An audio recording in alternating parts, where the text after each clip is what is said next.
మాచర్ల పట్టణంలో ఓల్డ్ టౌన్లో రథం బజార్లో చెక్కా శ్రీనివాస్ యాదవ్ గారి ఆధ్వర్యంలో పిఎస్వై ఫాస్ట్ ఫుడ్ సెంటర్ని ఏర్పాటు చేయడం చాలా సంతోషకరమైన విషయము.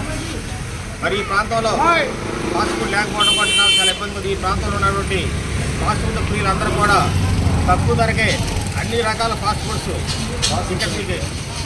ఇక్కడ ఏర్పాటు చేయడం జరిగింది. కాబట్టి ఈ ప్రాంత ప్రజలందరూ కూడా ఈ వ్యాపార అభివృద్ధికి సహకరించాలని చెప్పి నేను కోరుకుంటున్నాను. మరి డిగ్రీ చదువుకున్న వ్యక్తి చెక్కా శ్రీనివాస్ యాదవ్ గారు ఈరోజు మరి ప్రభుత్వ సహాయం కోసం, ప్రభుత్వ ఉద్యోగం కోసం ఎదురు చూడకుండా స్వయం ఉపాధిలో భాగంగా మరి ఆయన సొంతంగా వ్యాపారం పెట్టుకొని ఈరోజు ఇక్కడ ఫాస్ట్ ఫుడ్ సెంటర్ ఏర్పాటు చేయడం కాకుండా మరి ఈ ఫాస్ట్ ఫుడ్ సెంటర్ ద్వారా 10 మందికి జీవనోపాధి కల్పించే ఉద్యోగ అవకాశాలు కూడా 10 మందికి ఫాస్ట్ ఫుడ్ సెంటర్ ద్వారా ఉద్యోగ అవకాశాలు కూడా కల్పించే ఘనత శ్రీనివాస్ యాదవ్ గారిది.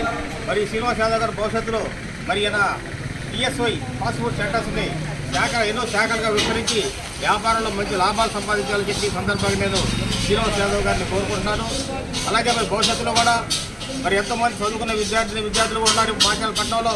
మరి శ్రీనివాస్ యాదవ్ గారిని ఆదర్శంగా తీసుకొని ప్రభుత్వ ఉద్యోగం కోసం, ప్రభుత్వ సహాయం కోసం ఎదురు చూడకుండా ప్రతి ఒక్కరు కూడా ఇలాంటి చిన్న చిన్న వ్యాపారాలు స్వయం ఉపాధి ప్రారంభించి దాంట్లో కొంతమందికి ఉద్యోగ అవకాశాలు కల్పించి మన ప్రాంతాల్లో అభివృద్ధికి సహకరించాలని చెప్పి చదువుకునే విద్యార్థులను కోరుకుంటున్నాను.